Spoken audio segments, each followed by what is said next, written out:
to me already. I feel a little stronger today. You keep covered up. We have popcorn strings for the mantle. Mr. Laurie and Joe hiding them all up. Probably she's in my kitchen. I wish I felt ambitious enough to help you. Since I've been sick, you've had a double burden. You're helping just by watching. And if somebody to the ground, all right. It's just perfect. But don't you ever worry about my working too hard. You were too young to be taking on all your brother's work before. The baby died in my arms. But that was nearly a year ago, and I still haven't my strength back. Spring's just around the corner and boost your resolutions again. Those icicles outside don't look much like spring. But here's Lonnie and John. They'll bring something over happening to the house. Hello, little sister. Feeling better today? Of course I do. It's Christmas. Close your eyes. We have something special from Grandfather that'll make you feel even better. What is it? Hurry up, Lori. You know Mr. Lawrence's surprises are always exciting. It's something he's been planning for weeks. There, you can take a look. Oh, it's beautiful. And it smells so woodsy. I miss being outdoors. Joe and I cut it down yesterday, and Grandfather sent to Germany for the ornaments. See, even an angel for the top. And popcorn and cranberry strings. You and Joe didn't eat all the popcorn after all. Oh, they did all right, but we made more this morning. How can I ever thank him? By coming over and visiting him once more, even if he is a crotchety old bear. He's never crotchety with me. That's because he's taken the place of the little granddaughter that he lost. Your sister? Yes, she was so much like my father now. Grandfather's lost them both. You're late! The ice will be melted if the sun gets any higher. And he wasn't finished like the play last night. Oh, it was all easy. She kept arguing she spoke even after Mommy said she couldn't. I've never seen her so angry. Truce, Joe. Bring us up Christmas Eve. Are you glad that the old parent days are over? What do you mean? I was doing research for my Christmas story with the spread eagle and found that Cromwell's austerity carried across the sea. Here, listen to this.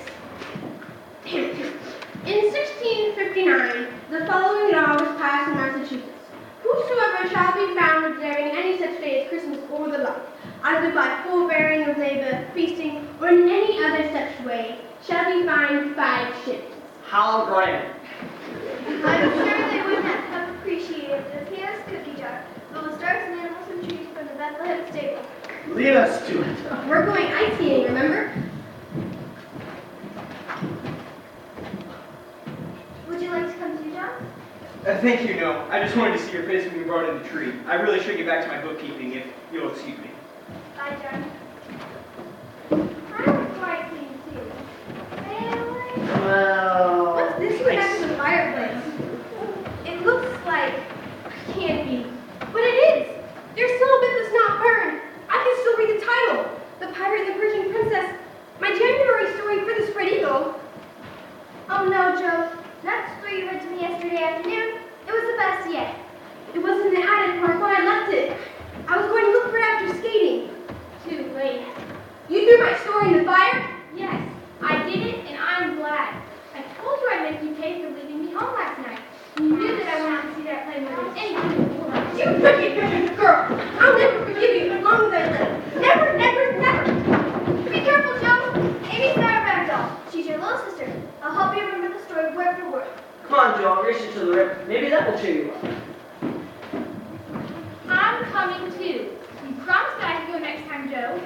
You're hateful calling that candle any promises, now and forever. This is going to be another rotten Christmas. Thanks to you, Amy. Scrooge! You shouldn't say that. You did a very dreadful thing, and that's Joe's best story yet. And she's worked so hard on it up there in a little out of hideaway. Don't say anything until Joe is good-natured again. You've had your troubles and you've always made up. She's always happy when she's with Lori. You're supposed to she'll forget about it on the ice. I'm sure that she will. Then I'm going to follow. Where are you going, dear? I'm going on an expedition. She means expedition, Marty. You seem quite cool this afternoon, Precious. Are you feeling better? Would you like to help me with the mending? I'd like to, Marty, but I really am too tired. Here. Thanks. Meg will soon be home from her house party in the office, and she can help me with the mending while she tells about it. She's been gone for over a week. Meg loves beautiful clothes and elegant houses. I'm sure that she'll be a description of every ball at the party. You are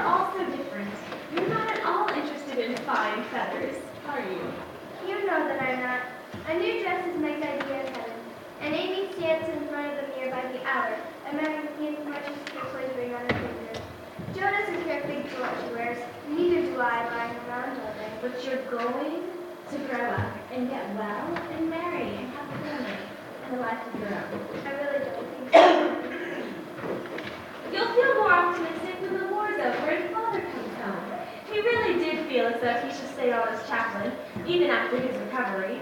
I was thinking, now the boy is in college and he doesn't need a tutor anymore, and possibly John is looking toward the future, when he has a wife to support. Do you suppose he's proposed to our Meg already? She always blushes when she gets a letter from him. Oh, I'm sure not. Meg is far too young to make such a commitment. Do I hear wheels? It's the Loftus carriage coming to bring Meg home. Hannah, Meg's home. Come and help her with the luggage. I'm in the middle of making stones now. I see. That's all right. We'll leave it in the hall. Meg! Meg, did you have a good time? Oh, it's like a glimpse into another world. And did you like that other world, dear? Oh, yes. We shopped, rode in the carriage, called on other very fashionable families, went to the theater and the opera, and had 2 parties. 2 parties. How'd the old Brooklyn dress look beside your gown? Not very good, I'm afraid, but old Mr. Lawrence sent a box of flowers, and I wore them to hide the shabbiness of my dress.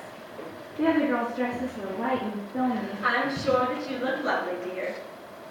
Oh, I did the second night. One of the girls wore me a blue silk with a train, but, oh, Marnie. Yes, dear. I'm not so sure that I do like that other world. What's wrong? What happened? Well, when my flowers came, I overheard Mrs. Moffat saying that you, Marnie, were playing your cards right to get me married off to a wealthy man. They thought that the flowers were low. I told them that he was near Joe's age and mine, but it didn't make any difference. Perhaps it was unwise of me to allow you to go among people of whom I knew so little. They must have very worldly ideas about young people. Don't be sorry. I'll forget the bad, remember? Only the fun part. I'll even forget that I let them frizzle my hair, that I drank champagne, flirted with the boys, and was altogether abominable. It was nice, he praised and admired.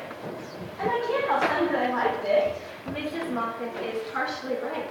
I am ambitious for my girl, but only for your happiness. The happiness of marrying the man you love regardless of wealth. Poor girls don't stand any chance, Annie says, unless we put ourselves forward. While the old maids, don't be troubled, Meg. Leave these things to time. Remember. What in the world?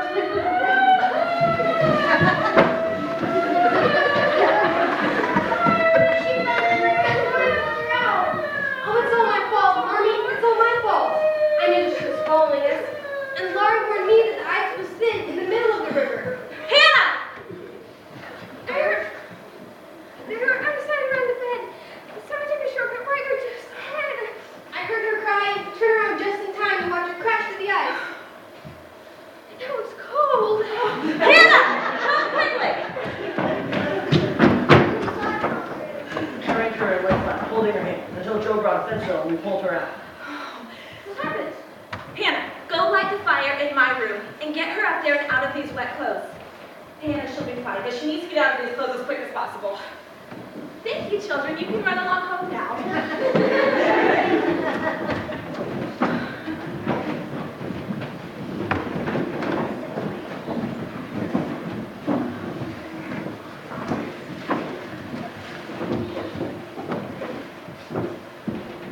Joe, did you do this? What have I done now? Did you forge the note that Lori brought me from the secret mailbox in the hedge? I don't know what you mean. So humiliated. Before I left for my house party, Lori said that John broke it and closed a note. It was a love letter. I told him I was too young to do anything about it, and he must speak to Father. And now, he writes me never sent any note. He said that he would be by today, and then we would discuss it. Oh, I can't face him. I'd like to run away and hide. I didn't do it. I didn't know anything about it. Teddy, I apologize, Meg, Mrs. March. I was only trying to help her. That's long.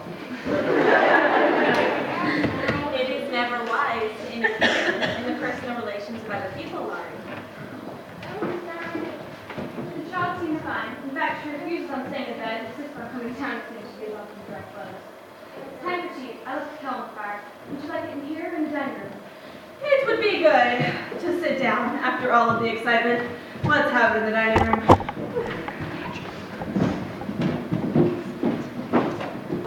Oh, it's Aunt March. I'll let her in. Good afternoon, Josephine. I have brought some cow's foot jelly for Beth. Will you have a chair, Aunt March? There's nothing more nourishing than cow's foot jelly. I want you to eat every vitamin. It will help you gain more strength. Where's Amy? I have something to say to Amy. Oh, she'll be down in a moment. Won't you? We're about to have tea. Would you like to join us? Did Hannah make scones today? I believe she did, Aunt March. And there's currant jelly as well as honey. And star-shaped cookies and gingerbread animals. What else?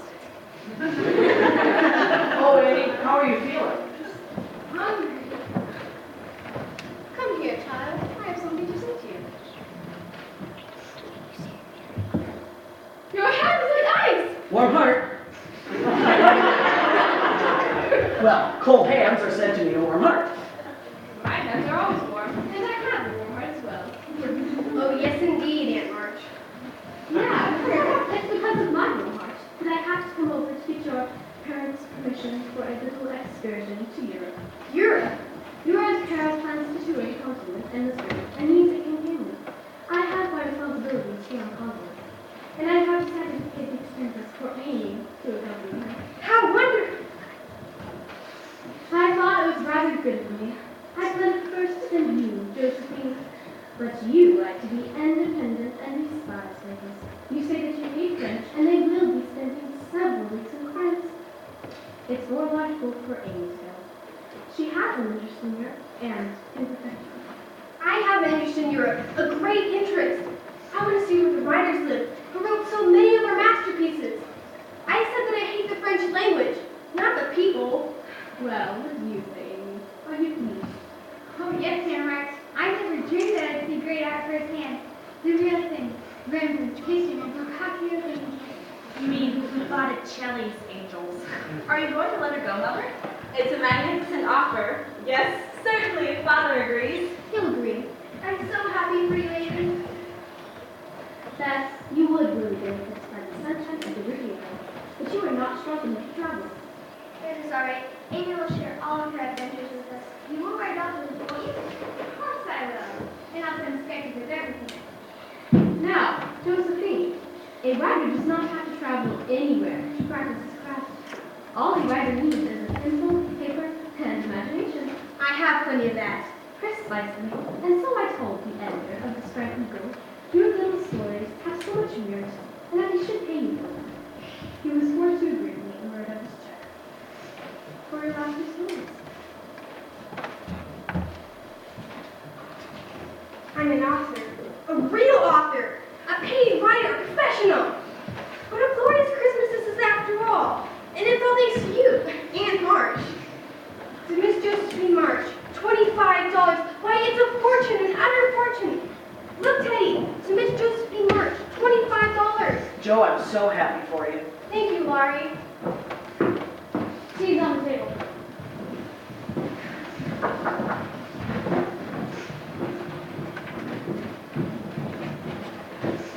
Miss March, may I escort you to the tea table?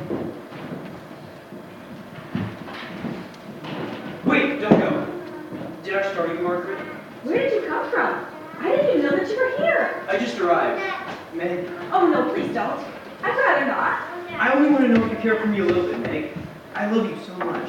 It's not what you said in your letter. Only because it was something best said in person. Oh, you think me a silly vain creature who made up a love letter simply to test you. I think nothing of the sort. Here. Does this look like a man who isn't in love? Well, it's my handkerchief. The monogrammed one that Mother gave me on my 16th birthday. It's the one you dropped the first time you spoke to me. How silly I looked dressed up as a stepmother. I've treasured that bit of linen because it belonged to you, Meg. Tell me that there's some hope. Told me that you could learn to love me. Oh, give me some time to think about it. Mom, we are waiting. Oh no, here comes Aunt March. I don't think I could handle her right now. I'll wait for you outside. Mr. Lawrence tried to keep me, but I insisted upon coming to see why you are being so rude, as to keep everyone waiting. Was that the former tutor from next door? Why, yes, Aunt March. He was just here. There's mischief going on, and I insist upon knowing this. You don't need to marry him, do you? And if you do, not one penny of my money ever goes to you. I shall marry whom I please, Aunt March. And you can leave your money to anyone you like. Is that the way you take advice? You ought to marry well and help your family. Father and mother don't think so. They like John even if he is poor. Your parents have no worldly wisdom to come with babies. And I'm glad of it. This nobody hasn't any profession, has he? Not yet, but he's studying bookkeeping. We'll soon have a fine job. So, you intend to marry a man without money, position, or business, when you might be more comfortable all your days by doing that. I could do better if I waited half my life. I'm proud to think that he loves me, even though I'm so poor and young and silly. He knows that you do have this girlish child. That is the secret of his liking, I do suspect.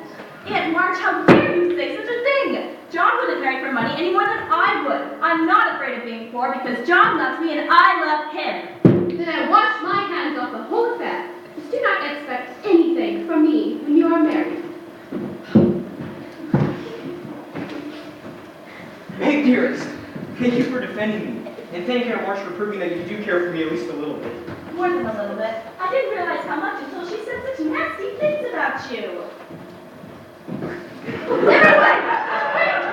John Kirby's acting dreadfully.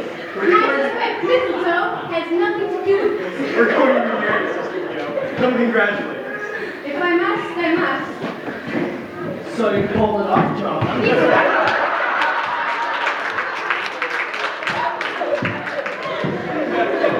And now, we're going to hear nothing but of rights and rings and briding things. Not one penny. Not even a bit. Well, perhaps a towel or two. Or the linen shelf. Ah, the Christmas spirit has touched her at last. What do you wager? That by wedding time she'll mellow so much that she'll stock the whole linen shelf? You know her better than I do. You'd win the league. Oh, Meg. Father and I have often discussed this possibility. But don't you think you're a little young for the responsibilities of marriage? We're willing to wait, Marmy. Yes, and I'm saving up my money, so I have a little house to take her to. Here, comfort, I hope. I never take her away from this wonderful family. What a lovely Christmas present. Oh, I almost forgot. I have a Christmas present for Mrs. March, too. The Reverend March was granted a furlough and will be home on evening train. I feel this to be the best Christmas in the world, with something special happening to each one of us. I'm feeling stronger. Amy's going to Europe. I've arrived as an author. John loves me, and I'll have a husband again. The girls are getting cold. Hannah, set another place at the table. My little women are growing up.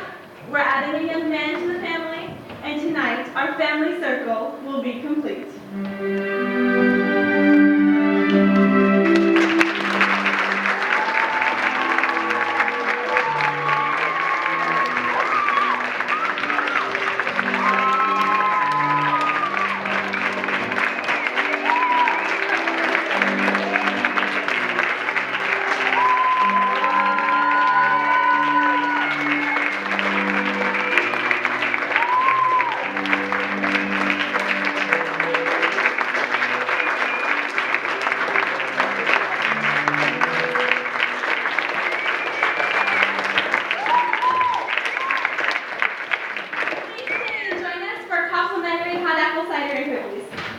Thank you all very much for coming.